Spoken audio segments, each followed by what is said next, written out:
Let us pray. O God, come among us now, that others may see you in us, and we may behold your glory. Until all injustice is transformed by your mercy, and all oppression dismantled by your grace, until your kingdom is known here on earth. May the words of my mouth and the meditations of all of our hearts be acceptable in thy sight, O Lord. Amen. My dear friends, we arrive here at the fifth and last Sunday of Lent. After a difficult week, we mourn the passing of Pam Bergeron, a beloved member of our church family.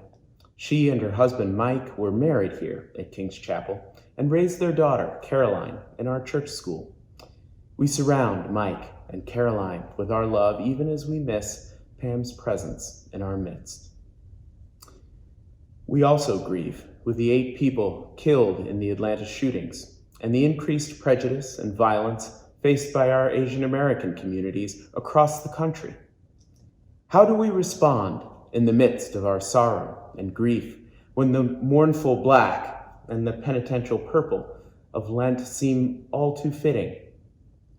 Of what do our prayer, fasting, and almsgiving avail us as we travel these days of Lenten journey in a world that seems stubbornly resistant to change and frustratingly indifferent to our efforts? We may find that this Sunday's scriptures have answers for us.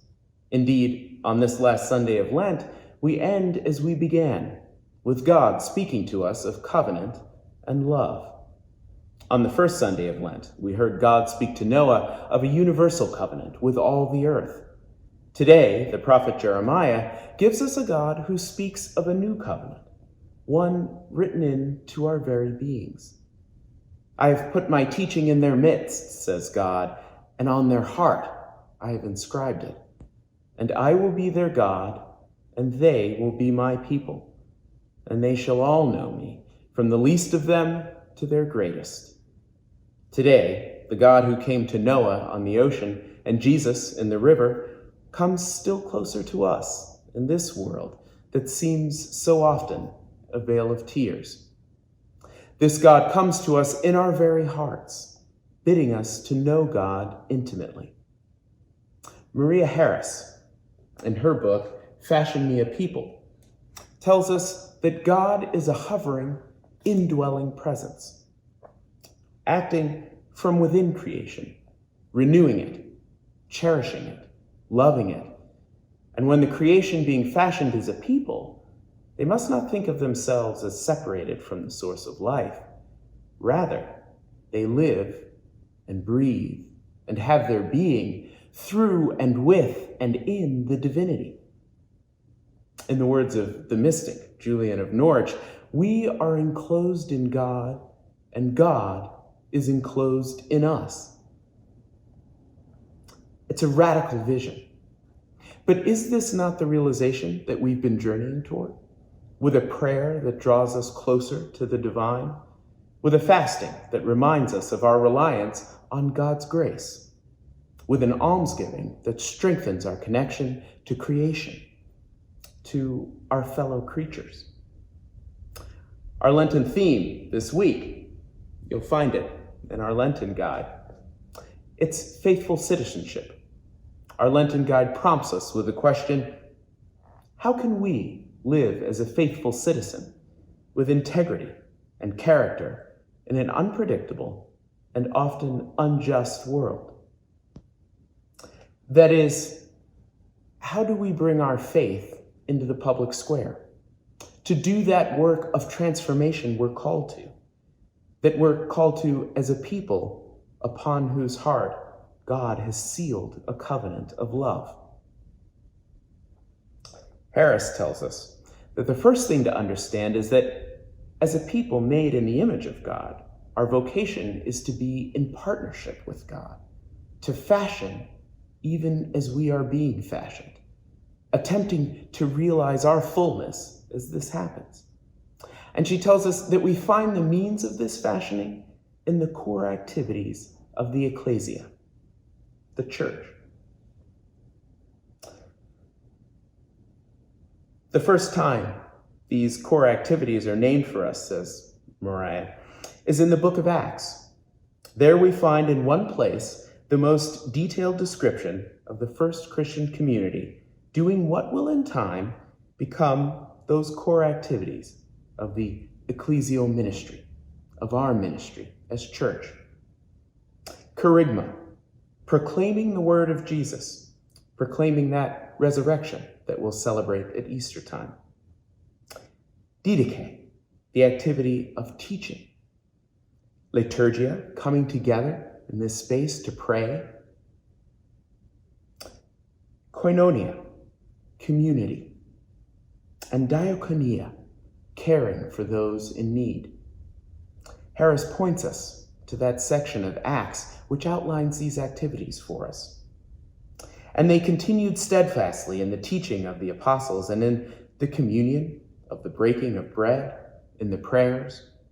And all who believed were together and held all things in common, and would sell their possessions and goods and distribute them amongst the poor and the needy.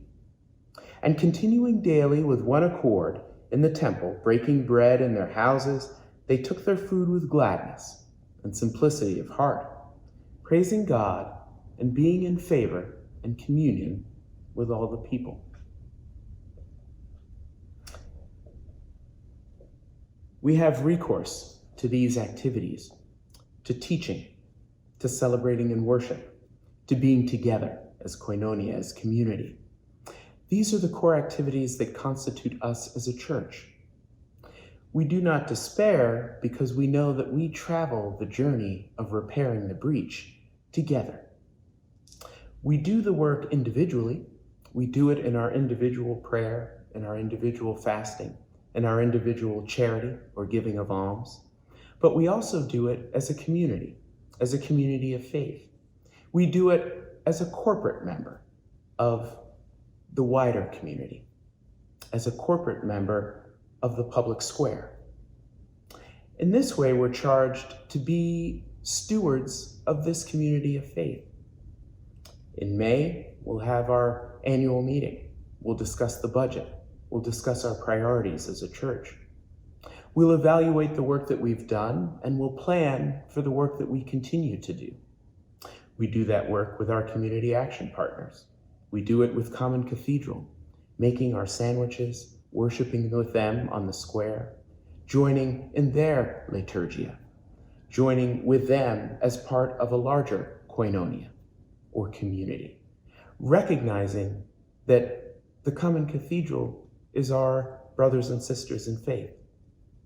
We do this work with the Unitarian Universalist Urban Ministry, recognizing that together we can do more than we can do separately. On an individual level, many of our members were moved and changed and transformed by our service day last year, wherein our youth went to distribute and put together food packages that people could buy at a reasonable rate, people in need.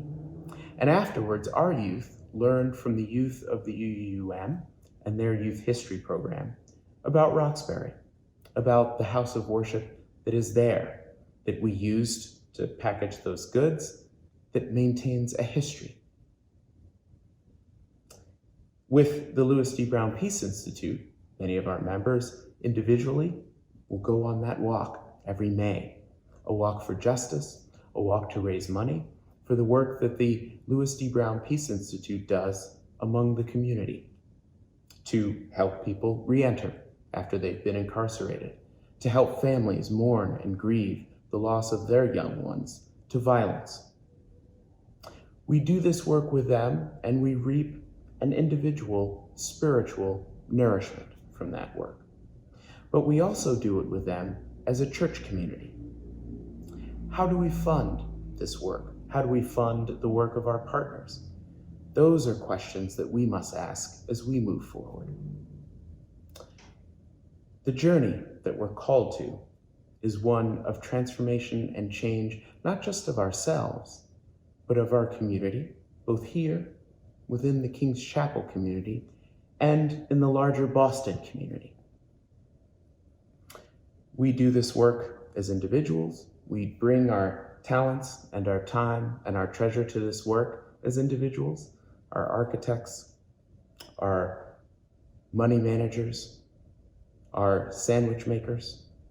We all bring individual gifts and talents to this work. But we also bring our talents as a church community. One of the special charisms that we have, or gifts for the larger community, is our history, is our tradition. We worship in this Anglican tradition. We govern ourselves in a congregational tradition. And we practice a theology of Unitarianism. There are many facets to a Unitarian theology. Originally, it began as a name that was made for Unitarians, as opposed to Trinitarians. Nowadays, Unitarians will tell you that it's less about whether God is one person or three persons, and more about recognizing the unity that unites us all as people whose hearts have been sealed with that covenant of love. All of this we bring into the larger community by way of our history program. When I first arrived at King's Chapel, and I was meeting with Amelia, I had forgotten my jacket just over here in the sacristy. And when I came back to the church, it was a weekday, and the signs were in the pews, signs telling of King's Chapel's rich history, of King's Chapel's difficult history with slavery, of King's Chapel's traditions that we live out even today. That reckoning with a history at once rich and difficult and challenging is a practice that we model for the larger community. It's a practice that feeds into our memorial project, whereby we will erect a physical memorial to those connected with King's Chapel's difficult history with slavery, and a living memorial to do the work today to repair that breach. In this way, we not only repair the breach and use our time, talent, and treasure in that way, but we also serve as a model for other communities within our larger community that struggle to do that work themselves. We take an example and an inspiration from the communities of faith that precede us in that work. I mentioned 2 weeks ago our brothers and sisters in the Episcopal Diocese of Maryland. In that span till this, the Jesuit order, what my nerdy friends and I used to call the Jedi Knights of the priesthood in the Catholic Church. They have undertaken a campaign to raise $100 million for the work of reparation, to do that work of repairing the breach. We take inspiration and sustenance from those examples as we embark on our own efforts to repair the breach. Where will we find the strength, the wherewithal to do this work? We take encouragement and inspiration not only from our brothers and sisters in the faith, but from the word that's given to us, from that word that speaks to us yet today. In today's gospel, Jesus gives us an example. He speaks to us of that dead seed that drops into the ground, but isn't yet dead after all, that sprouts new growth. He speaks to us of this world and God's kingdom. What are we to make of this? What Jesus posits is a belief in abundance. What Jesus encourages us to do is reject the world that speaks to us of scarcity and not enough, and embrace God's world of abundance. In a human economy, there's one pie, and there's only so many pieces, and we must rush to get ours. A human economy tells us to go and make money and then spend that money in malls and on gifts and on packages and various things that never quite seem to fill that heart-sized hole in us. God's economy says give. Turn to your neighbor, turn to your fellow creatures, and give. And then give again. Because the miracle of God's economy is that we give and give and give, and the gift is somehow never exhausted. It's the dead seed that we drop into the ground thinking that it's useless or that it's not enough. And yet, from that seed sprouts new growth. That belief in abundance is what we heard last week from one lunch of fish and bread. Jesus makes enough to fill multitudes. We are charged to believe in abundance. We're charged to believe that the God who resides within us will give us that strength, that wherewithal, that time, talent, and treasure enough to do what's required of us, to co-create with God, God's kingdom here on earth. The blessing we end with is a reminder that that God abides within us, empowering us to make the change that we seek in the world. Blessing the dust.